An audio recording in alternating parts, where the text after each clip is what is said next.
నమస్తే, welcome to Leo. మనతో ఉన్నారు పొలిటికల్ అనలిస్ట్ శ్రీలీల గారు. నమస్తే అండి. నమస్తే అండి. తిరుమల తిరుపతి దేవస్థానం పవిత్రతను దెబ్బతీస్తానికి అహర్నిశలు కృషి చేస్తున్నటువంటి ఒక భూమన కరుణాకర్ రెడ్డి గారు గతంలో 2019లో వైసీపీ ప్రభుత్వం వచ్చిన దగ్గర నుంచి అటు కల్తీనెయ్యి కావచ్చు, పరకమని కావచ్చు, తలనీలాలు కావచ్చు, లేదా కప్పే శాల్వలు కావచ్చు, లేదా కింద గోపురం ఏదైతే ఉందో గోవిందరాజుల స్వామికి సంబంధించినటువంటి గుడి గోపురానికి వేసిన తాపడం, బంగారు తాపడంలో 50 కేజీల దొంగతనాన్ని కావచ్చు, సిఐ హత్య ఏదైతే ఉందో సతీష్ కుమార్ గారి హత్యలో కావచ్చు, ఇప్పుడు కూటమి ప్రభుత్వం వచ్చిన తర్వాత కూడా అటు తొక్కిసలాట కావచ్చు, ఇలా ప్రతిదీ కూడా మనం చూస్తున్నాం. కొన్ని గుళ్ళల్లో లడ్డులలో మేకులని కానీ, నత్తలని కానీ, మిడతలని కానీ ఇలా ఇది చేయడం. ఇప్పుడు మళ్ళీ కొత్తగా మనం చూసుకునేసరికి తిరుమలలో ఖాళీ మద్యం బాటిల్స్ని వేసి రెడ్ హ్యాండెడ్గా ఏ కార్లో తెచ్చారు, ఎవరెవరు పెట్టారు అని చెప్పి A1, A2, A3లలో A2 పారిపోవడం కావచ్చు, ఇవన్నీ చూస్తూ వస్తున్నాం నవీన్. సో మొత్తానికి అవిశ్రాంతం కృషి చేస్తున్నటువంటి ఒక ఎవరైతే భూమన కరుణాకర్ రెడ్డి గారి యొక్క కృషి ఫలించే అవకాశాలు ఉన్నాయా, లేదంటే ఏం చెప్తారు? కృషి ఫలించిద్ది అంటే ఈ రోజున అమాయకుల్ని వీళ్ళు పాములుగా వాడుకునే వాళ్ళని బలి చేయటంలో మాత్రం వాళ్ళు ఫలించారు. మరి అది ఆలోచన వాళ్ళకు ఉండాలి. ఈ రోజున రపరప బ్యాచ్ కానివ్వండి, ఇవి మేకతలలు బలిస్తున్న వాళ్ళు కానివ్వండి, ఇట్లాంటి కార్యక్రమాలు వీళ్ళు ఏం చేయమంటే అది చేస్తూ అడ్డంగా దొరికిపోయి ఈ రోజున వాళ్ళ జీవితాలను సర్వనాశనం చేసుకుంటున్నారు. ఈ సాక్షి మీడియాకు సంబంధించిన వ్యక్తి ఒకరు ఉన్నారు, ఇంకొకరు కోటి అని చెప్పేసి వైఎస్ఆర్సీపీ పార్టీ సోషల్ మీడియాకు సంబంధించిన వ్యక్తి నవీన్. వీళ్ళందరూ కూడా మరి ఏం చేశారు అంటే క్లియర్ గా సీసీటీవీ ఫుటేజెస్ మనం చూస్తాం. తిరుపతి నుంచి ఖాళీ మద్యం బాటిల్ స్విఫ్ట్ కార్ లో నిన్న చూపించారు ఫొటోస్ కూడా. మరి దాంట్లో తీసుకువచ్చి ఆ గెస్ట్ హౌస్ దగ్గర వాటన్నింటినీ కూడా వేయటం, ఆ పొదల్లో వాటిని కెమెరామ్యాన్ పిలిపించి ఆ వీడియోలు తీయటం ఈ సోషల్ మీడియాలో. ఇదిగో తిరుమల పవిత్రత దెబ్బతీసే విధంగా ఇక్కడ మద్యం తాగుతున్నారనో, పైకి మద్యం బాటిల్ తెస్తున్నారనో, ఏదో ఒక భక్తుల్లోకి ఒక ప్రచారాన్ని తీసుకువెళ్ళాలి. తిరుమల తిరుపతి దేవస్థానం మీద ఏ విధంగానైనా సరే బిఆర్ నాయుడు గారు మరి ఎవరైతే అక్కడ వర్క్ చేస్తున్నారో, ఈ రోజున ఎవరైతే మంచి మంచి అక్కడ కార్యక్రమాలు కొనసాగిస్తున్నారో వాళ్ళ మీద ఈ అపవాదు వెయ్యాలి, అపనింద అనేదే వాళ్ళు ఎజెండాగా పెట్టుకున్నారు. ఆ కార్యక్రమాలను వాళ్ళు చేశారు, కానీ అడ్డంగా దొరికిపోయారు. అది ఇక్కడ మనం చూసుకుంటే ఆ ఖాళీ మద్యం బాటిల్ కూడా పోలీస్ అతిథి గృహం పక్కనే వేయడంతో, అంటే పోలీసులే తాగారని చెప్పేసి వీళ్ళు చేయాలనే ప్రయత్నమా లేకపోతే ఏంటి? ఎందుకంటే అక్కడ ఎస్పీ సుబ్బారెడ్డి గారి గురించి మన అందరికీ తెలిసిందే. సో ఇప్పుడు దీన్ని చాలా ఏమంటారు అనమాట, ప్రతిష్టాత్మకంగా తీసుకొని కేసు గురించి దర్యాప్తు చేస్తూ విజువల్స్ కానీ ఇవన్నీ వచ్చాయి. అంటే పోలీసులే తాగుతున్నారు, ఇక్కడ మద్యం విరివిగా దొరుకుతుంది కొండపైన అని చెప్పేసి అని చేయాలనే ప్రయత్నంని ఎలా చూడాలంటారు? చెప్తాడండి, ఏదైనా చెప్తారు వాళ్ళు. పోలీసులు ఇదిగో సుబ్బారాయుడు గారే స్వయంగా తెప్పిస్తున్నారని చెప్తారు, ఆయన అండ లేకుండా ఇది జరిగిందా అంటారు, ఏదైనా చెప్తారు. వాళ్ళు చెప్పే మాటలు ఈ రోజున ఏదైతే వాళ్ళు చేస్తున్న పనులకి ఒక అదుపు లేదు. వాళ్ళు గతంలో చేసింది అదే, ఈరోజు వాళ్ళు చేస్తున్నదే అదే. కాకపోతే అధికారంలో లేరు, అదొక్కటే తేడా. ఎక్కడున్నా కూడా మేము ప్రవర్తిస్తాము ఈ విధంగానే. ప్రజల్లో కూటమి ప్రభుత్వం ఈ రోజున పరిపాలన కానివ్వండి, రాష్ట్రంలో జరుగుతున్న అభివృద్ధి కానివ్వండి, ఎక్కడా వేలెత్తి చూపించడానికి ఏది దొరకట్ల. అంతా చక్కగా జరిగిపోతుంది, చాలా ప్రశాంతమైన వాతావరణం నడుస్తుంది. వీళ్ళ పరిపాలనలాగా అక్రమంగా అన్యాయంగా కేసులు లేవు, అడ్డగోలుగా దోచేయటం లేదు, ఎవరిని బెదిరించడం లేదు, అంతా బాగుంది. మరి ఏం చెయ్యాలి? కూటమి ప్రభుత్వం మీద ఎలాంటి నిందలు వేయాలి? మనకి ఇక్కడ మనం ఏదైనా సరే ఈ గంజాయి బ్యాచ్ని ఎవరినైనా ప్రోత్సహిద్దామంటే పోలీసులు ఎవరైనా అడ్డుకుంటున్నారా? మరి పోలీసు వ్యవస్థ మీద వీళ్ళు ఇట్లాంటి కార్యక్రమాలు, మరి గుడి ప్రతిష్టను దెబ్బతీసే విధంగా, హిందువుల మనోభావాలను దెబ్బతీసే విధంగా కూటమి ప్రభుత్వం టోటల్ ఇంకా అన్నిటికీ కలిపి కూటమి ప్రభుత్వం మీద ఏ విధంగా మనం ఇట్లాంటి కార్యక్రమాలు చేసి ప్రజల్లోకి తీసుకువెళ్ళాలి? సోషల్ మీడియా మనం గతంలో ఎన్నో సందర్భాల్లో చెప్పుకున్నాం. పోసాని కృష్ణమురళికి సాక్షి మీడియా నుంచి స్క్రిప్ట్ వస్తుంది, ఆయనే చెప్పాడు. మరి ఆవిడ యాంకర్ శ్యామల, మరి ఆవిడ కూడా చెప్పింది, ఇదిగో వాళ్ళు పంపించారు, నేను మాట్లాడాను, నాకు సంబంధమే లేదంది. ఈ రోజున కూడా సాక్షి మీడియా వ్యక్తి. మరి ఎవరి జీవితాలు ఈ రోజున బలైపోయినాయి? భూమన కరుణాకర్ రెడ్డి అనుచరుడా, జగన్మోహన్ రెడ్డి సహచరుడా, ఎవరు వీళ్ళందరూ? వీళ్ళందరూ కలిసి ఏం చెయ్యాలనుకున్నారు, ఏం చేశారు, ఏ విధంగా దొరికిపోయారు? మరి వాళ్ళు బాగున్నారు అన్నట్లుగా జగన్మోహన్ రెడ్డి అను మరి భూమన కరుణాకర్ రెడ్డి హ్యాపీగా ఉన్నారు.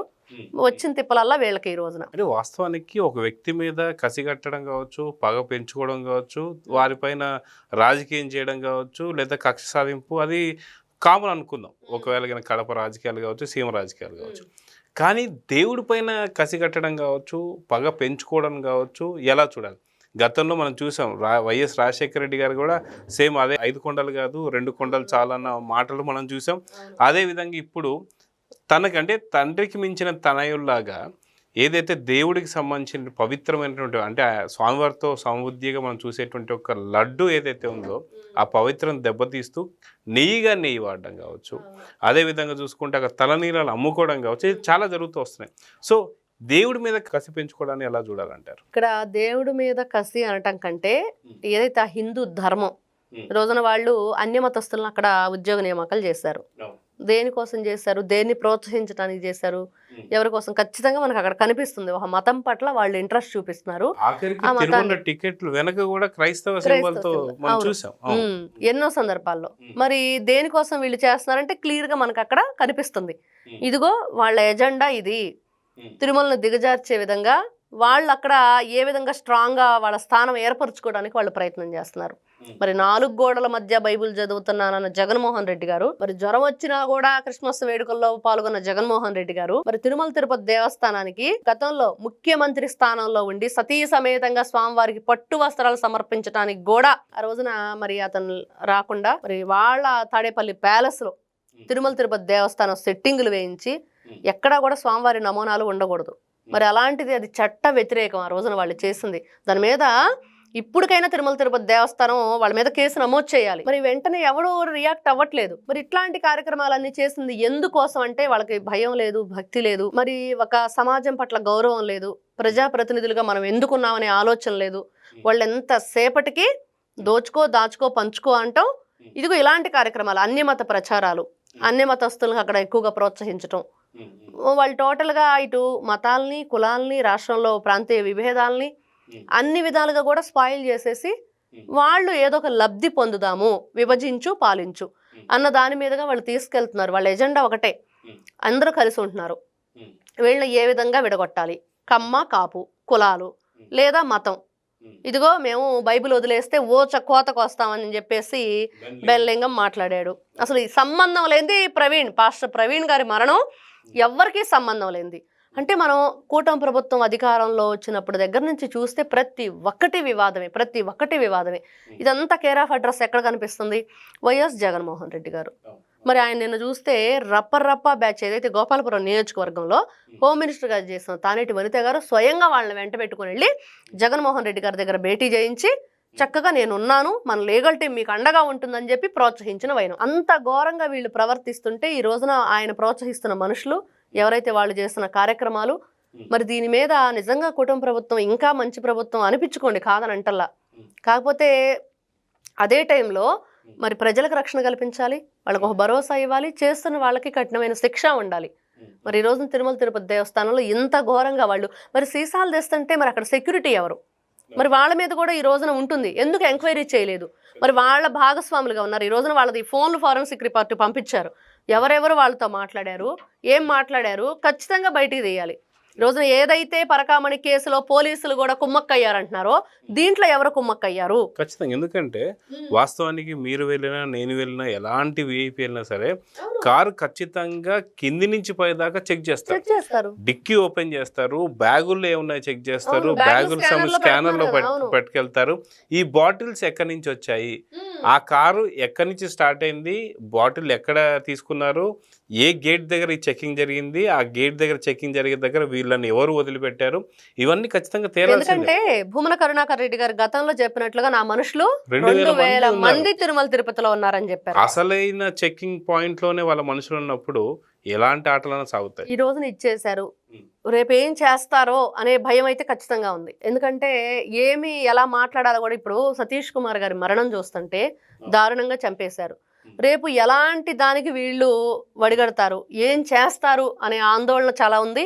ఖచ్చితంగా ఇక్కడ హిందూ ఎవరైతే సమాజం అని చెప్పుకుంటూ, శ్రీరామ సమాజం అని చెప్పుకుంటూ, లేకపోతే ఇదిగో మేము జై బజరంగ బలి సంబంధించిన వాళ్ళమని చెప్తున్నారో, ధర్మాన్ని కాపాడుతున్నామని చెప్తున్నారో, సనాతన ధర్మాన్ని, వాళ్ళందరూ కూడా ఈ రోజున ముందుకు రావాలి, కేసులు నమోదు చేయాలి, దీని మీద కఠినంగా చర్యలు తీసుకోవాలి. ఎవరు ఇప్పుడు మనం అనుకుంటున్నట్లుగా భూమన కరుణాకర్ రెడ్డి మనుషులు, నా మనుషులు, మా ఓటర్లు వేరే ఉన్నారు, మా మనుషులు వేరే ఉన్నారు, మాకు ఏదైనా ఇన్ఫర్మేషన్ వస్తుంది, మేము ఏదైనా చేస్తాం అన్నట్లుగా వీళ్ళు ఈ రోజు చేసిన ఈ కార్యక్రమం ఖచ్చితంగా ఇదైతే మాత్రం అంత ఈజీగా తీసుకునేదైతే కాదు. మరి బిఆర్ నాయుడు గారు వీళ్ళందరూ కూడా ఒక్కసారి మళ్ళీ దీని గురించి అంత ఈజీ ఈ రోజున బాటిల్ వెళ్ళని వదిలేస్తే రేపు ఏం జరిగిద్ది, వీళ్ళ పైకి ఎలా ఎలో చేశారు అనేది కూడా ఇక్కడ పెద్ద క్వశ్చన్ గానే ఉంది. సో చూద్దండి, ఖచ్చితంగా ఏదైతే 2019-24 దాకా అక్కడ ఉన్నటువంటి స్వామివారిపై జరిగిన దాడులు కావచ్చు, ఆయన్నే కంప్లీట్ నిలువు దోపిడీ పరకమణి కేసులో ఆయన నించోబెట్టి మరి నిలువు దోపిడీ చేసినటువంటి వైనం కావచ్చు, ఇవన్నీ చూస్తున్నాం. కానీ కూటమి ప్రభుత్వం వచ్చిన తర్వాత కూడా ఇలాంటి భూమన కరుణాకర్ రెడ్డి గారు చేస్తున్నటువంటి యొక్క వికృత్యాలకి ఖచ్చితంగా కఠిన శిక్షలు అయితే పడాలని అయితే కోరుకుందాం. నమస్తే. నమస్తే. Please subscribe to Leo News for more videos.